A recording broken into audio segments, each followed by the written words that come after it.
কামৰ দ্বাৰা আমি এইখন গাড়ী বহুত মটৰচাইকেলে বিৰাট একদম নিয়ম নামানি একদম স্পীডত যাব। তাৰপিছত বেলেগক মানে খুন্দিয়াই গুচি যাব। এখন গাড়ীত নাথাকিলেও অহা যায়।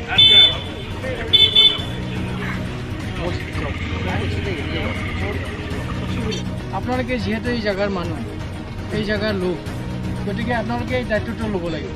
বহুত ধন্যবাদ আৰু নমস্কাৰ জনাইছোঁ।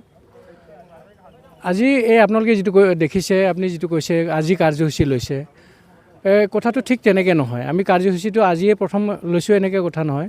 এই কাৰ্যসূচী আমাৰ গোটেই কোকৰাঝাৰ ডিষ্ট্ৰিক্টত চুকে কোণে চলি আছে। আপোনালোকে আজি আমাক লগ পাইছে এইটো বেলেগ কথা, কিন্তু আমাৰ কাৰ্যসূচীটো চলি আছে।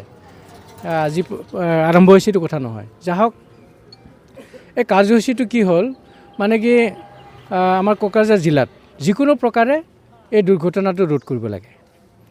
আৰু দুৰ্ঘটনাত পতিত হয় মানে অকাল মৃত্যু যিটো আমি দেখিছোঁ, সেইটো আমি চবেই একেলগে লগ লাগি পেলাই ৰোধ কৰিব লাগে। আৰু ইয়াৰে অংশৰূপে আপোনালোকে দেখিছে ইয়াতে নিশ্চয় মটৰচাইকেল, বিশেষকৈ আমাৰ মটৰচাইকেল চালকসকলে অভাৰ স্পীডত গাড়ী চলাই পেলাই যেনেকুৱা দুৰ্ঘটনাত পতিত হয়, আমি প্ৰত্যেকে জনাৰ পিছতো এইটো ভুল কৰি থাকোঁ যে সেইটো আমি সোঁৱৰাই দিয়াৰ কাৰণে আমি ইয়াতে স্পট আমি য'ত মানে আমাৰ ডিউটি চলে তাতে আমি একে গোট কৰি পেলাই তেওঁলোকক মানে ফাইন লগোৱাৰ পৰিৱৰ্তে মানে তেওঁলোকক আমি বুজাব চেষ্টা কৰোঁ যে এইটো বস্তু ভুল।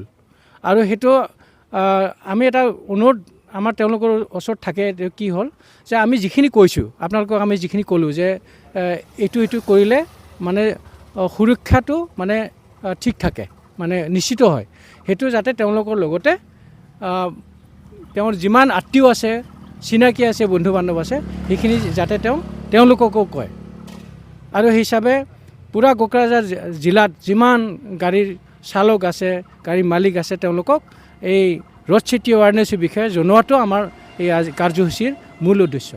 তথাপিও আমি আজিও ক'ম যে অভাৰ স্পীডটো পৰিহাৰ কৰিব লাগে। স্পীডত গাড়ী চলোৱাটোৱে এই দুৰ্ঘটনাৰ মূল মানে কাৰণ। হেলমেট নিপিন্ধাকৈ গাড়ী চলোৱা, ভুলবশতঃ কেতিয়াবা জানা মানুহ হেলমেট পিন্ধিব পাহৰে বা নিজৰ কিছুমান চিনচিয়াৰিটিৰ অভাৱত কিছুমানে হেলমেটটো নিপিন্ধে। তো ইয়াৰ কাৰণত কিন্তু বহুত সময়ত মানে তেওঁলোকক এই এনেকুৱা দুৰ্ঘটনাত পতিত হৈ পেলাই অকাল মৃত্যু হোৱা আমি দেখিবলৈ পাইছোঁ। ক'ব খুজিছোঁ, আপোনালোকে মটৰচাইকেলত যেতিয়া ষ্টাৰ্ট দিব, ছিটত বহাৰ লগে লগে ষ্টাৰ্ট দিয়াৰ আগতে হেলমেট আছে না নাই মাথাত, সেইটো কমচে কম একবাৰ চেক কৰি চাব। কি হ'ব, আপোনাৰ এই যিটো মদ খোৱা, ধৰক এই যে মদ খাই পেলাই দুৰ্ঘটনা হোৱাটোতো আমি চবেই দেখি আছোঁ।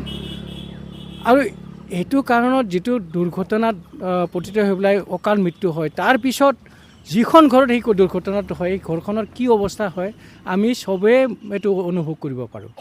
আৰু যিসকলে অনুভৱ কৰা নাই তেওঁলোকক মই অনুৰোধ কৰিব খুজিছোঁ যে ইয়াৰ পৰিণতি কিন্তু ভাল নহয়। হ'ল কি, অসম চৰকাৰে কৈছে যে দুচকীয়া বাহন, তিনিচকীয়া বাহন, এইবিলাক বাহনৰ এগেইনষ্টে মানে ফাইন কৰিব নালাগে, সেইটো কৈছে। কিন্তু ইয়াৰ অৰ্থ এইটো নহয় যে তেওঁলোকক মৰিব দিছে। আমি চবেই শিক্ষিত মানুহ হিচাপে আমি যে শিক্ষিত হয়, সেইটো আমি কামৰ দ্বাৰা দেখুৱাব লাগে বুলিহে অসম চৰকাৰে কৈছে।